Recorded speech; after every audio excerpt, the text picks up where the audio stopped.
To why Abiy decided to launch the offensive on the 24th of August, I can't really say why, because ultimately this is going to be, this is better addressed by the very people who launches the offensive in the first place.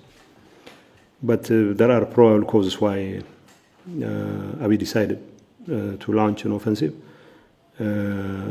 on the 24th, and more importantly, why in the south. For one thing, despite their continued shifting of the goalposts when it comes to their commitment for negotiations, Abiy and company were able to hoodwink the international community into believing that they probably were serious about peace, although everything they have done belies such an assumption on the part of the international community. But they felt that they have secured enough gullible international community support to get away with any calculated risk of launching an offensive. That's one thing, because they have never been interested in peace anyway. Abiy company have essentially been preaching for peace, not because they are interested in peace, but more importantly, because they want to appear to be interested in peace. To the extent that there was readiness on the part of Abiy's government to talk about peace, it was mostly for the purpose of diplomatic and media consumption.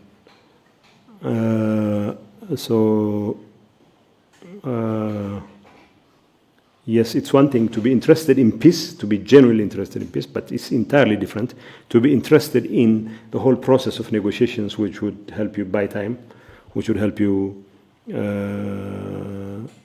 put your enemies on a very defensive position.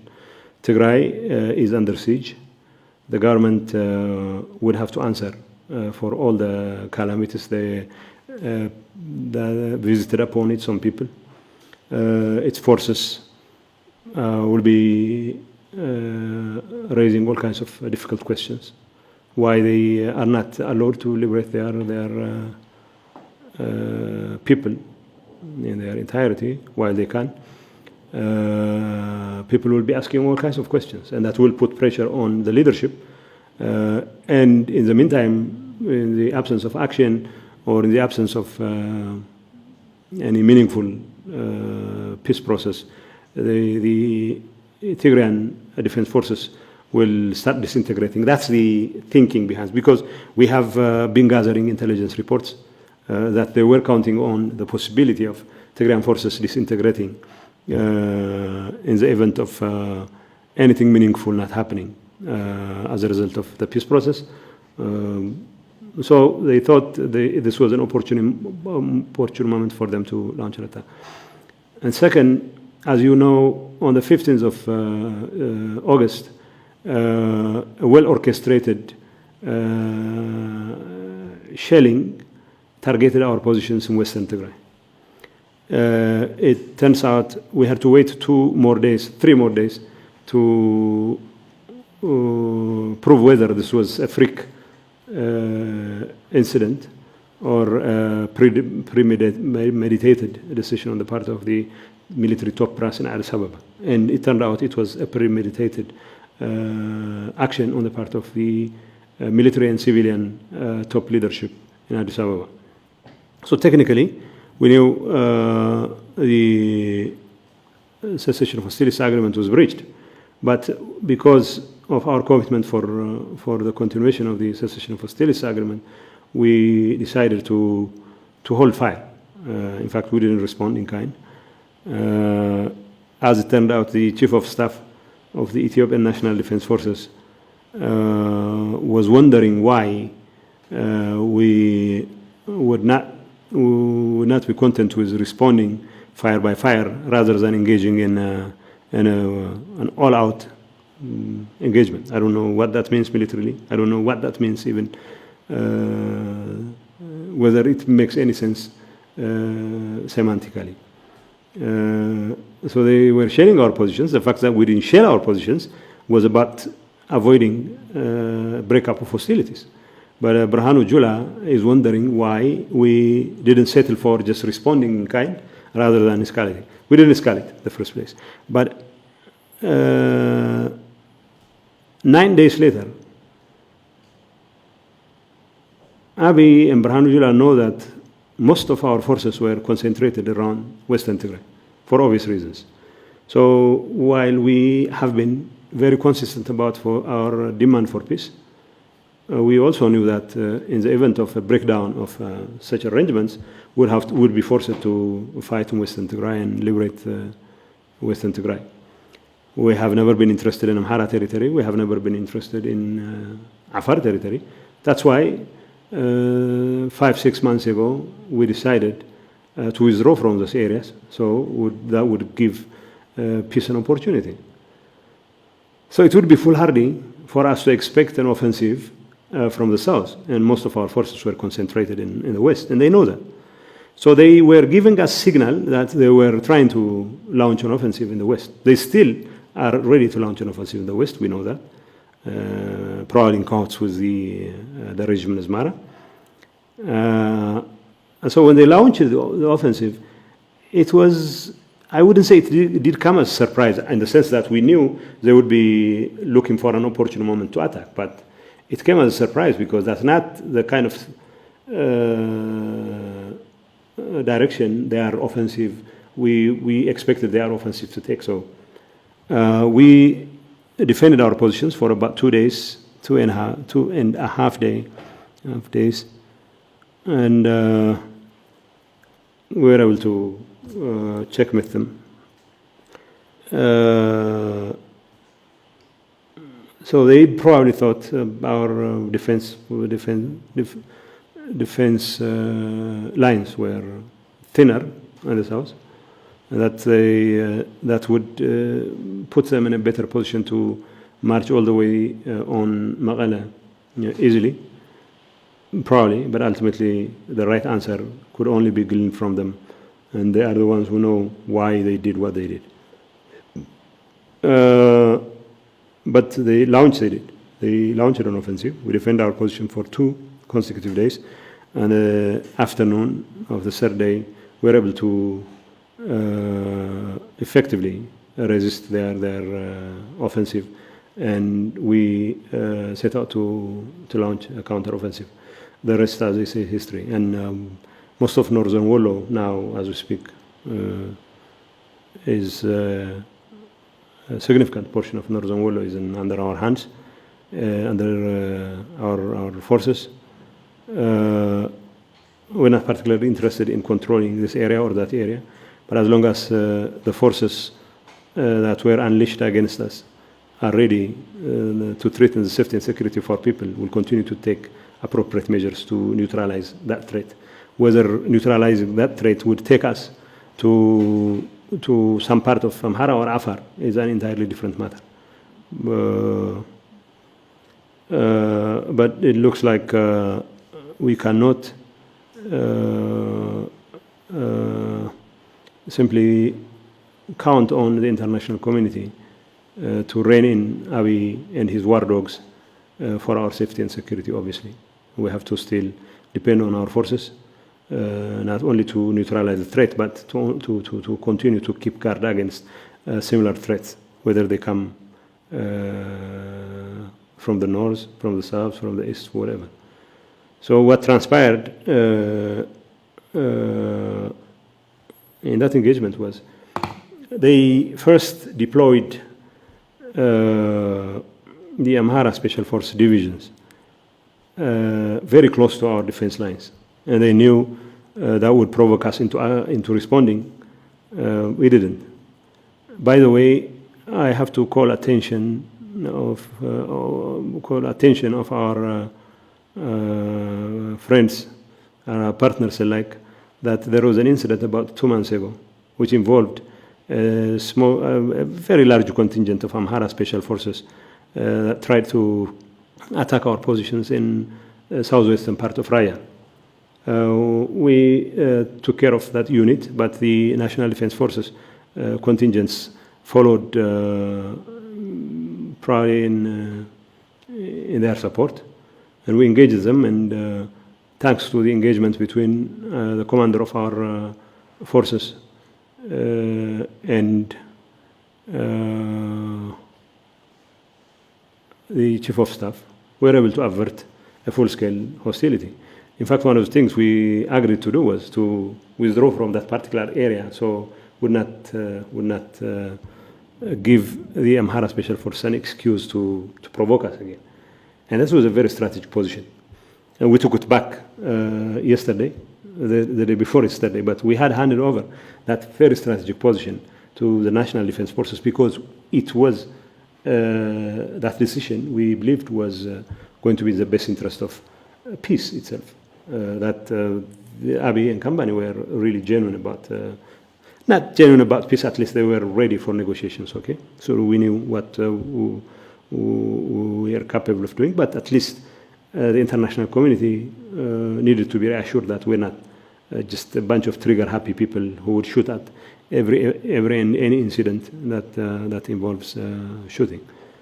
Because we knew the people of Tigray deserve peace, and we knew every day that we spend in peace will be in the best interest of the people of Tigray. We need food aid, not because the people of Tigray were not able to feed themselves, but simply because our enemies imposed a situation that has made it almost impossible for the people of Tigray to survive without food aid. Okay, so at least that would give us enough reason to tolerate any simple provocations from here and there. And but they launched an offensive. And it was something of a surprise in the sense that the kind of exchange of ideas we had with their top brass was that they should remove the Amhara Special Forces because they are likely to engage in provocative activities. But it turned out it was the 6th and 8th commands, very huge commands, with some of the most experienced infantry and mechanized units Abiy Ahmed has launched the offensive on the 24th of early morning, 24th of August.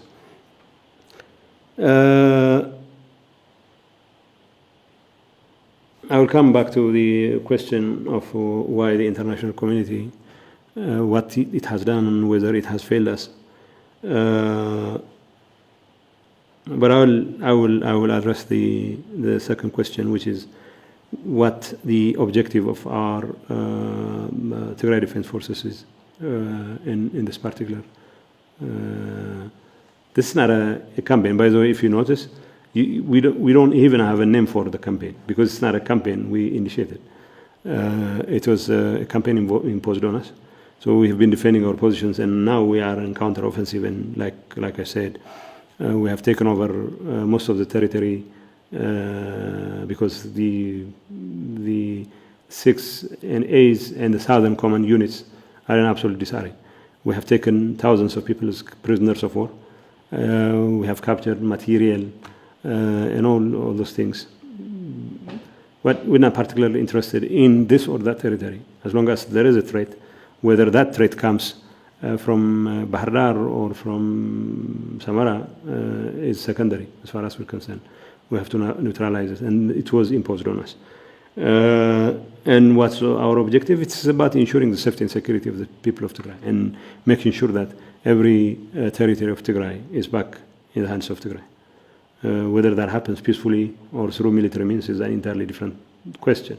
But we prefer it to be done peacefully, but it's very unfortunate that despite its sometimes lukewarm, sometimes seemingly genuine efforts to achieve a peaceful resolution to the conflict, the international community has miserably failed to achieve this objective simply because it's mostly interested in coddling Abiy, and there is every indication that the readiness to speak truth to power is conspicuously missing in the international community's repertoire of negotiations efforts. But we still hope and expect the international community to get its acts together and put pressure to bear on Abiy and his government so that they would come back to their senses and to realize that the only viable choice in town is talking, not shooting. Shooting didn't work the first time around, and it's not going to work this time around either. It's obvious that even they are highly acclaimed, highly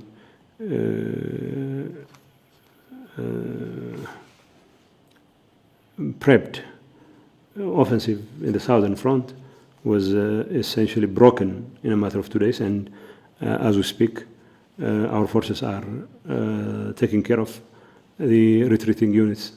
Whether that will take us where, that's a different story. But we'll continue to take care of those forces. Ultimately, they are not there to protect the people of Amhara. They were not there to protect the people of Afar. They were there to make sure that the people of Tigray do not have access to food. And these are a bunch of trigger-happy people who shoot at women, who shoot at defenseless children, except that they are not in any way interested in maintaining even the territorial integrity of the country. Well, Al-Shabaab is attacking the country in different directions. Abiy hasn't deployed any contingent from the National Defense Forces. And the Southern Command, there is no Northern Command because Tigray is north. The Western Command, the Northwestern Command, are named in relation to their position vis-a-vis Tigray itself. So the entire Ethiopian National Defense Forces are not about defending the country from Ethiopia's, as they say, historical enemies, no matter who those historical enemies are. It's about containing Tigray. It's about starving the people of Tigray. It's about siege starving the entire population. It's very unfortunate, but it's true. So as far as we're concerned, we have defended our positions, and we are now launching a counter-offensive. Abiy keeps making miscalculations after miscalculations. He keeps sending reinforcements, and we'll continue to neutralize. And that will take us probably deeper and deeper into Amhara region. I don't know, but that has never been our intention. That will never be our intention. But it's very unfortunate that Abiy prefers the Amhara region to be the theater of war. In fact, that raises a question why, rather than sending the Eastern Command, which should have been in the eastern part of Tigray, to cross the border to Eritrea. So they could coordinate their efforts with the Eritrean regime and probably launch the second or third round of their genocidal campaign against Tigray. How that will turn out in practice remains to be seen, but the intention obviously is clear. Abiy doesn't have the slightest of intentions to defend the people of Amhara or Amhara territory. So whether we like it or not, as much as he wants the Amhara people to contribute their sons and daughters in defense of a cause that does not in any way reflect their choices, it does not in any way promote their interests, but something that promotes the interest of Abiy and a few oligarchs who want to profiteer from the plight of the people of Amhara, and of course, obviously, the plight and the fate of the people of Tigray and the rest of the Ethiopian population as well.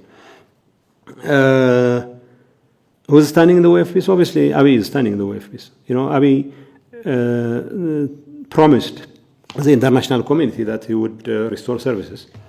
He would ensure unfettered humanitarian access, but all along he's been obstructing unfettered humanitarian access, using all kinds of excuses, using all kinds of pretexts. And the services issue, which should not have been conditional, they made it conditional. Even they had promised to the envoys who came to Mekelle that all they needed was our guarantee that would not attack. The very technicians would come here and open banks, fix telecommunications, fix electricity and all that.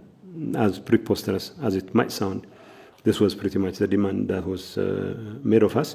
And we did oblige, but all of a sudden, Abiy's government, true to form, went back to its old habit, giving the envoys a dress down, blaming them for posing for selfies with terrorist leaders, quote unquote, and coddling TPLF leaders. You know, that's the kind of.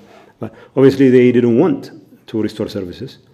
And who's standing the OFPs? Obviously, people who, despite making promises after promises to restore services, are standing in the way, publicly so, of restoration of services, are the ones who are standing the OFPs. It doesn't require a genius to figure this out.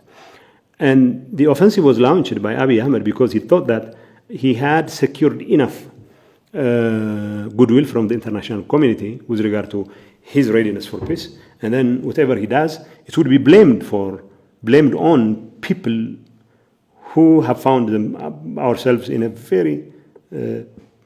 very awkward situation. So, despite provocations in the West, despite provocations here and there, we had made a very conscious decision to hold our fire in the interest of peace. So, obviously, I don't have to explain this at length. The facts themselves speak for themselves.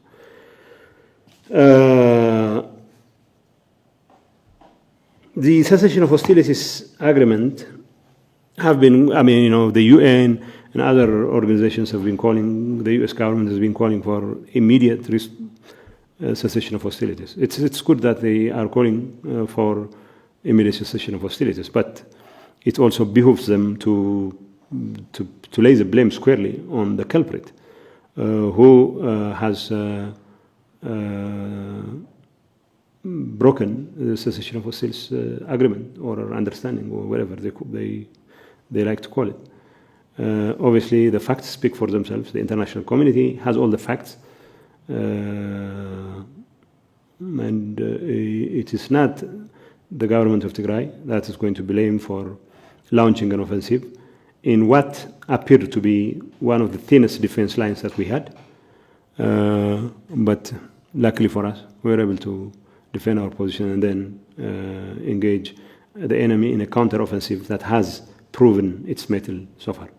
The enemy has lost tens of thousands of personnel, either killed or wounded. We have thousands and thousands of prisoners of war again. And that speaks volumes of the intentions of. And now the Eastern Command, uncharacteristically, an Eastern Command joining the Eritrean forces to attack Tigray again. That, for one thing, obviously shows that Abiy is not interested in defending Amhara or Afar.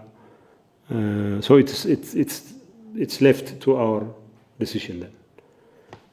Then he wants to make sure that we don't have access to Sudan, we don't have access to the outside world, although he keeps blaming Ethiopia's historical enemies for supporting us. I don't know who those historical enemies are. The usual suspects, of course, are Egypt and Sudan, I guess. I would say Abiy has done more than anyone else to prostrate himself before these authorities to do their bidding. I honestly wouldn't mind getting support from anyone as long as it helps secure my people.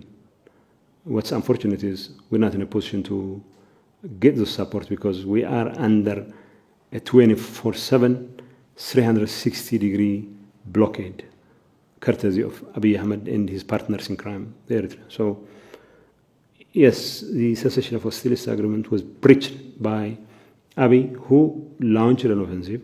The offensive was off to a bad start, and it hasn't just unraveled. Even the reinforcements that have been sent to reverse the gains that our forces have made have been effectively dealt with, and the engagement still continues, by the way.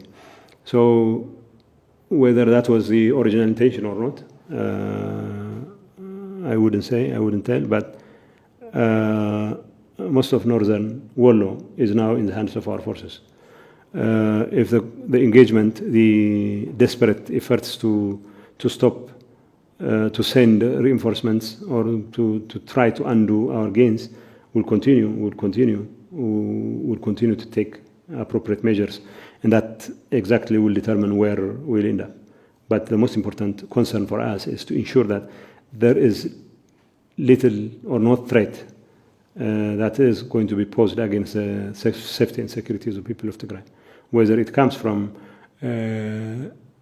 east or north or west or south is of secondary importance to us. What matters is whether we can ensure the safety and security of our people, and we'll do it peacefully if possible, through the military means like what we are doing now, if necessary. This is pretty much where our positions are. By the way, there is another sick joke that Ethiopia's historic enemies are sending plane loads of weapons to TPLF Tigray, and that the Ethiopian National Defense Forces have downed a plane. It turns out, depending on who says what, there probably are 3 planes downed by the Ethiopian National Defense Forces. And the Field Marshal Birhanu Jula had the audacity to tell us the plane that was downed was an Antonov 26 or something kind of plane. The Air Force chief came out and say he would furnish video evidence, but they wouldn't give a hoot whether people would ask them that question again. They don't have any video evidence because it didn't happen. They don't have any video evidence because that plane, that mysterious plane, didn't show up. Why are they doing? So one of them said, the National Security Advisor said it was down in Maghreb while unloading its payload, and it begs begs the question how a plane that was unloading the weapons it was carrying would be downed by an Air Force attack. It's mind-boggling. And one of the officials apparently claimed that it was downed while trying to cross the Sudanese border to and another second-rate official, I should say, second-tier official, also said it was down in Shararo. I would advise my erstwhile friends and comrades to at least try and find a sort of a common story that would involve some element of deniability. It's very unfortunate they don't have the appetite to even ensure the constituency of the constant lying that has become their modus operandi. The thing is, why are they insisting on, this is the same day they launched an offensive. They're complaining that these are the very people who internationalize the conflict by inviting the Eritrean regime, by inviting the Somalis to be part of the campaign against Tigray, using Emirati drones, all kinds of assortment of regional militias to attack Tigray. And now they have to find some kind of boogeyman that they knew they were losing grounds because their offensive was off to a bad start. And then all of a sudden they would want to hoodwink the Ethiopian people that if it wasn't for the support of Ethiopia's historic enemies, then they would not have lost ground. Well, I hope this time around the people of Ethiopia would say no to such cheap tricks by a regime that has perfected lying into an art form. This time around it's unraveling. Even the art form is getting shakier. But there was no plane. That mysterious plane wasn't downed by the Ethiopian Air Force. And the attempt was simply to internationalize the conflict and to blame the loss on the support to TPLF or Tigray government of so-called Ethiopia's historic enemies, namely probably Egypt and Sudan. I hope the Egyptian and Sudanese authorities will speak for themselves as far as such a claim is made, is concerned.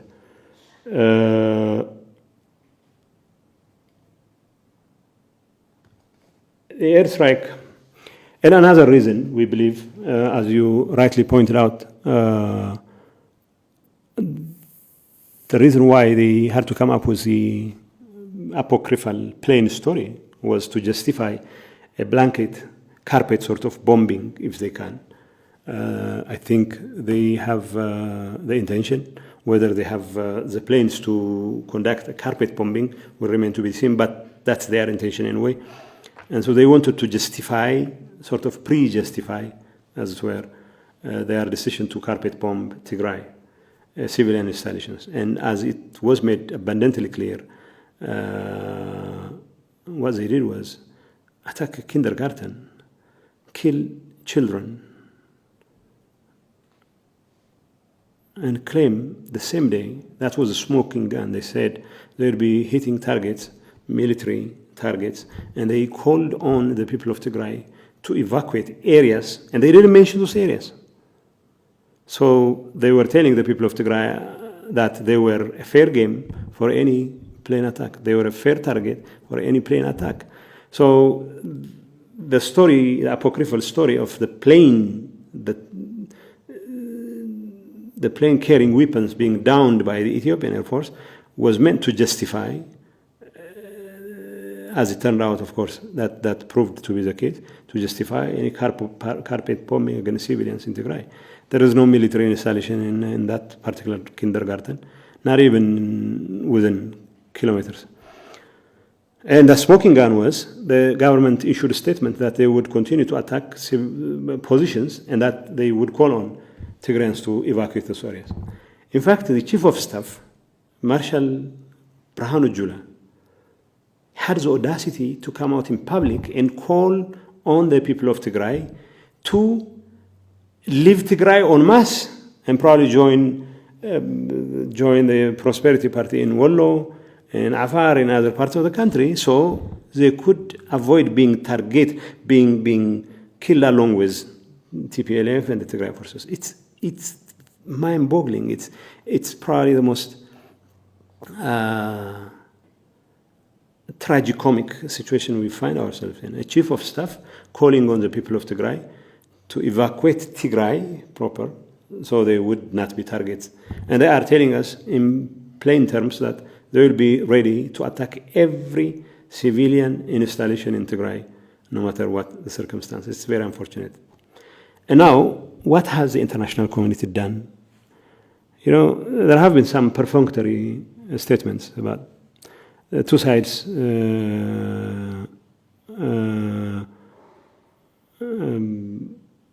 calling on the two sides to exercise restraint, to call on the two sides to cease hostilities immediately. And with regard to the attack against defenseless children in a kindergarten, there was little in the way of condemnation of the regime which conducted it. Maybe they are doing it in the interest of peace. That's what they keep saying, because they don't want to push Abiy and his government into the corner. Some of them would tell us that they want to save Abiy, and they would do it at the expense of Tigrayan children. They are a bit alarmed that the Russians would convince African leaders to join them.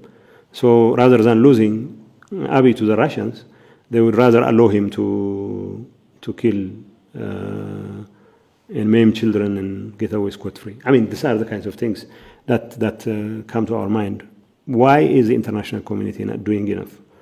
Well, obviously, it has failed Tigray. We still are grateful to what the international community has done to highlight the plight of the people of Tigray, especially the international humanitarian community has been in the forefront of not only exposing the crimes that have been committed against the people of Tigray, but also trying to secure support, humanitarian and or otherwise, for the people of Tigray. We're grateful to that. But the fact that in the diplomatic area, the international community is ready to be taken for a ride when Abiy makes gestures after 6 months of obstructing peace. He makes seemingly good gestures for peace, and then he would be welcomed as if it was a great breakthrough. But people like us who have been calling for peace for 6 months would still be considered recalcitrant if we are defending our positions. That's very unfortunate. And if that's not failing Tigray, I don't think anything will be.